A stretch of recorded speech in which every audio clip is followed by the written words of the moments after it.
It is such an honor to be here and have so many of you here on a beautiful summer's evening. Kudos to all of you for wanting to take the time to be here tonight. We really appreciate it. I have the privilege and honor of introducing someone who needs no introduction, our Premier, who works incredibly hard. Yesterday she was here for an announcement in Red Deer. Then she traveled, I don't even know where, to do some other things. She's on meetings, she's on Zoom. I saw her at the Cameras Parade this morning, and then we had a Zoom meeting, and then she had probably 10 other meetings. I had maybe 5 other meetings in between. She's working incredibly hard, and she's doing a fantastic job. Would you not agree?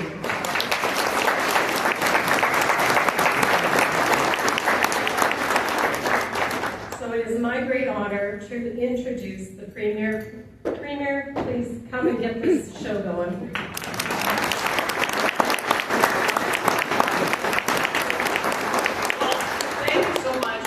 For the very kind introduction, and I have had to say it yesterday, and I'll say it again today. Red Deer is the place to be. I have been here a lot.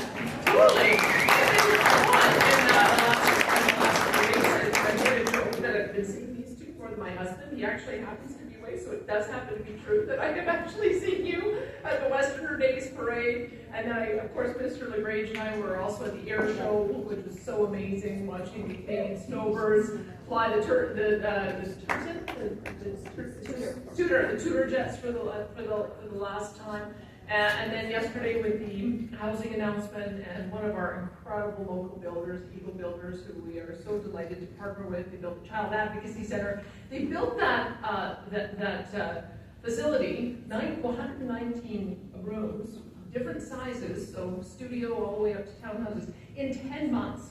So I joke, can you build some hospitals for us? Because my gosh, they are able to build so quickly, but we're so delighted to partner with them. And just, if you have a chance to go over there, you know anyone who moves in, just top notch when you look at the materials that they've used. I'm just so pleased that we have that incredible talent here in Red Deer. And there's so much more wonderful things to talk about. So let me go through a few things so that I can tell you a little bit about what we've been up to, what our record is, because I do sometimes joke that if all you heard about what we were doing from the mainstream media, it would just be uniformly negative. So I know that you know that we've done so many of the things that you've asked us to do as members, and I just want to, I know I have an opportunity to report that back to you at AGM each year, but I'm glad to have this opportunity to do it now. Also want to pay special thanks to the farmers who are in attendance this evening. I know that the weather has been a constant source of stress this year, but despite all the extra moisture, at least now we're getting some heat. I think many of the crops across central Alberta are coming in strong. In fact, we heard, according to the latest Alberta crop report, 81% of the region's major crops are rated good to excellent, putting central Alberta on track for another successful harvest. And I'm so delighted that if those of you might not be here, but you pass on to our farmer friends, their thanks. I was told if the sun is out, you're not going to see a farmer indoors at a meeting. But if anyone has a chance to say to your neighbors the incredible job that they're doing, we're just so proud of them as well. And of course, this beautiful region sits at the heart of our province in so many ways. And I can't think of two better people to represent the community of Red Deer than Red Deer North MLA and Minister of Hospital and Surgical Services, Adriana LaGrange, and Red Deer South MLA, Jason Stephan. They are tireless.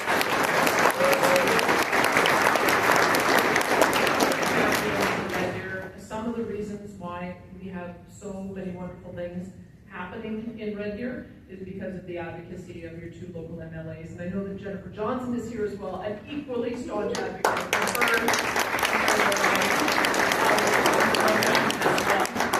But of course, as you all know, with the success that we've been having, it comes with a lot of pressure. Over the past 5 years, Alberta's population has grown by more than 600,000 people.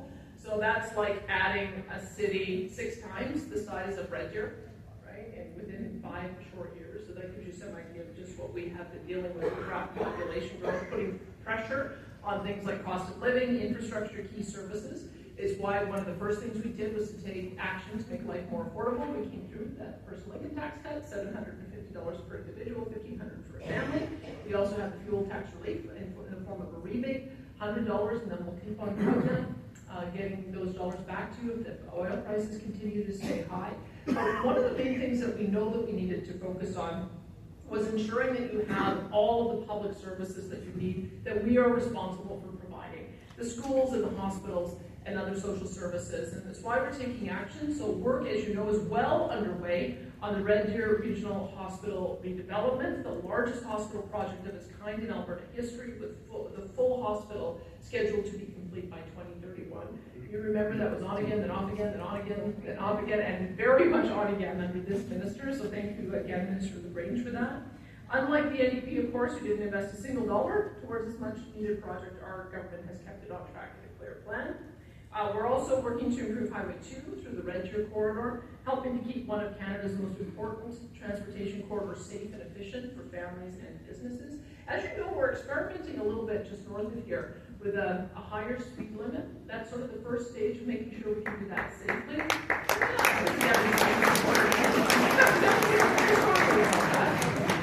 But the next phase that he wants to do is to make sure that there are passing lanes for trucks, so that the left lane stays reserved for passenger traffic, and then the trucks always have the ability to pass in the two inside lanes as a way of making sure that we don't end up with some of that dangerous road condition when we're going into the winter season. So I just want you to know that there's also a bigger plan there. You might be happy to know as well that I was talking to the new CEO of TELUS, and I told him, I'm talking to you on my TELUS phone, but I'm using Starlink as I'm driving down the highway from Edmonton to Calgary because there are vast holes where I continue to have unreliable service.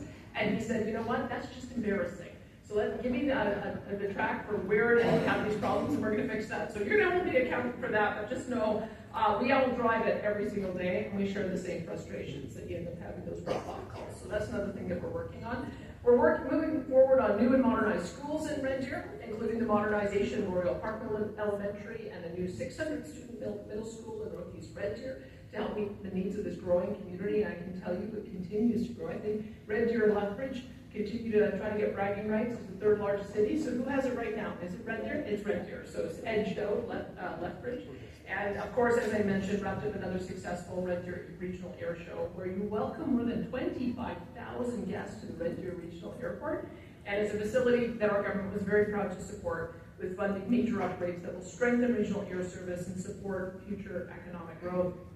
In fact, when the Prime Minister's plane flew in yesterday, your Mayor Jeffries, used the opportunity. Yeah, you can do that. But you'll like this next part.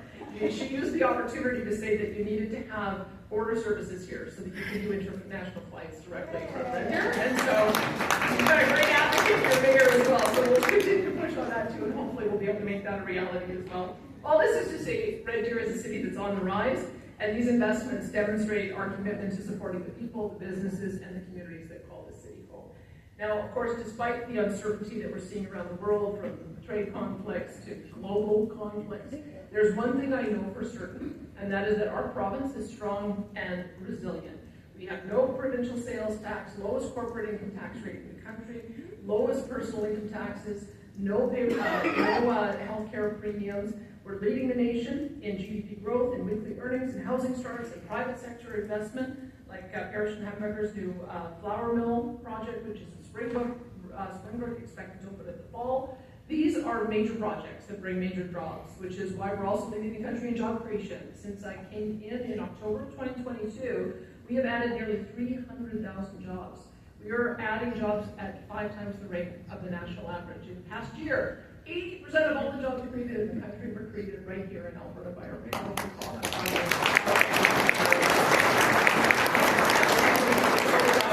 Now, before we take questions, I know that there's probably another issue on your minds right now, and that is the October 19th referendum questions.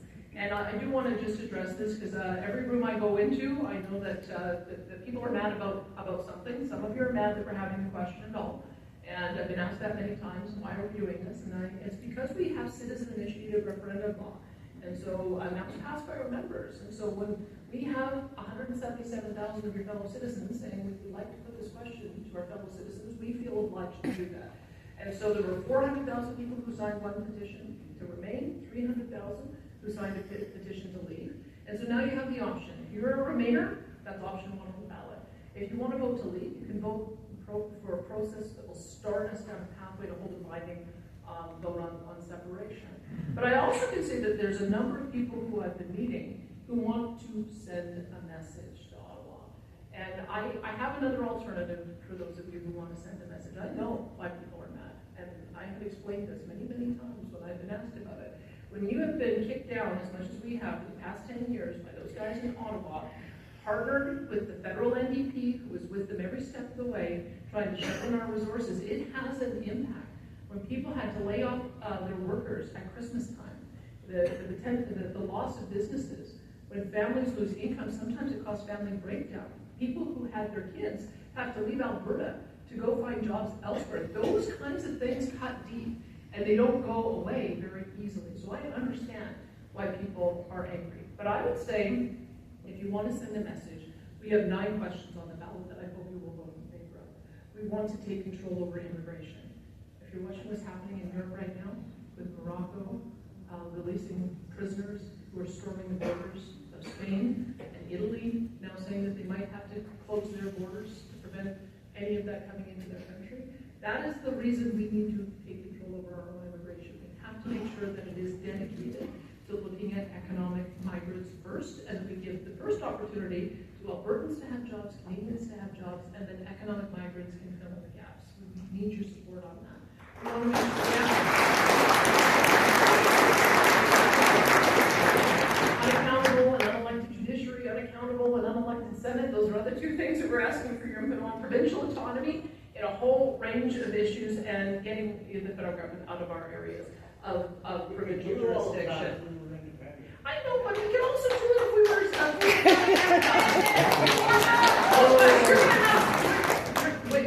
Wait, ask me a question every single time he's at a meeting. I don't think you're going to disappoint me. I know I'm going to hear a question from you later. I'm just making the pitch, but we'll be able to have that conversation. But I think we can send that message, and I would just ask for you to consider doing that, because I don't want to lose the momentum on the things that we've built. And make no mistake. Equalization, we're not going to get nothing without equalization. I will take your question too afterwards. You're going to be number 2 up, I promise you. But I can tell you, the momentum that we have is real. Because when we think of where we were 18 months ago, when we were struggling to even get the federal government to consider whether they would shut in our resources slowly or quickly, we're going to turn that around. We now have pipeline proposals to the West Coast, south, with South Bow and Bridger. We're much up the ass. Okay, hold on. Oh my goodness. You're number 3. We're going to hear what your question is too. To the East Coast as well, with this proposal for the Northern Shield. And we have all kinds of development that is going to take place so that we can finally add secure natural gas power to our grid. And we need secure, reliable power and energy to grow the entire economy. But I can tell you there are more reasons why we have to stay united on this, because I'm not just talking about the economic issues that we need that we've been able to accomplish. We have had a whole pile of issues that have come from you, our members, and I want to go through some of them so that you know that we take seriously the direction that you give us. We strengthen the Alberta Bill of Rights to affirm every individual's right to accept or refuse medical treatment. We have protected the rights of law-abiding firearms owners by putting that in the Bill of Rights and telling our law enforcement and our prosecutors that we will not enforce the federal gun grab. Along with the other premiers, we have pushed for bail reform. Finally, just came through in the most recent session of the Parliament. We've upheld and strengthened parents' rights in education, introduced requirements for parental notification and consent on any pronoun or social transitions taking place in schools. That's inappropriate, pornographic, explicit images from school libraries. We have changed consent on topics on sexual orientation and human sexuality. You have to now opt into those courses rather than just opt out. We've passed legislation to remove politics and ideology from the classroom so that we can focus on reading and writing and science. We have expanded choice in education with more charter and independent and homeschooling. We've passed legislation to protect kids from making irreversible decisions to transition on their gender. We've passed legislation to protect women and girls in sports to make sure that they can compete against other women and girls. We've passed so that folks like Jordan Peterson don't get hauled before the professional body because they put mean tweets about Justin Trudeau on Twitter. We have also made sure that and we're expanding that to include all professions, including especially at the universities. We introduced critical limitations on medical assistance in dying, so people are not going to ask for medical assistance in dying because they're depressed or have PTSD. We're going to get them into treatment. We eliminated DER hiring mandates in the public service. We are hiring on the basis of merit, not on the basis. We made those exclusionary practices. We prohibited the use of electronic vote tabulators to strengthen public confidence in our democratic electoral system. We're putting citizenship on our driver's license so that you can have election integrity. We have also closed safe consumption sites right here in Red Deer with the advocates for that guy over there. As well as we are implementing compassionate intervention legislation. We're not going to let people overdose 286 times a year and not get treatment. We're going to order them into treatment. And of course, we've established the Alberta Sheriff's Police Service to protect rural communities, and I mentioned the 9 referendum questions that we're seeking a mandate on to be able to take more control over other areas. So this is why I raise these things. Look how much we've done together. This is important because that list that I just gave you, that is the list of laws that would be repealed the minute the NDP ever got a chance to govern this province again. Every single one of them and more. And that is not the path to prosperity. When we saw the NDP in, let's remember what we saw. We saw not only did they have 12 consecutive quarters of out-migration, we lost billions of dollars of investment, we saw family farms and ranches targeted by draconian government legislation, we saw a jobs crisis that devastated families and businesses. We do not want to see that newsreel again. And so I do know that we have some things to sort out, and we will, because we've got to vote on October 19th. We're probably going to sort out a few things in this room tonight as we get into the conversation. But I have never been more optimistic about our future as a province, because together we have built incredible momentum, and we have more work to do, and we need to maintain that momentum to keep on moving forward. So let's keep on growing, let's keep on building, let's get this job done, and let's keep Alberta forever strong and free. And now, let's hear from Wade, because I know he's going to be first. Ask the question.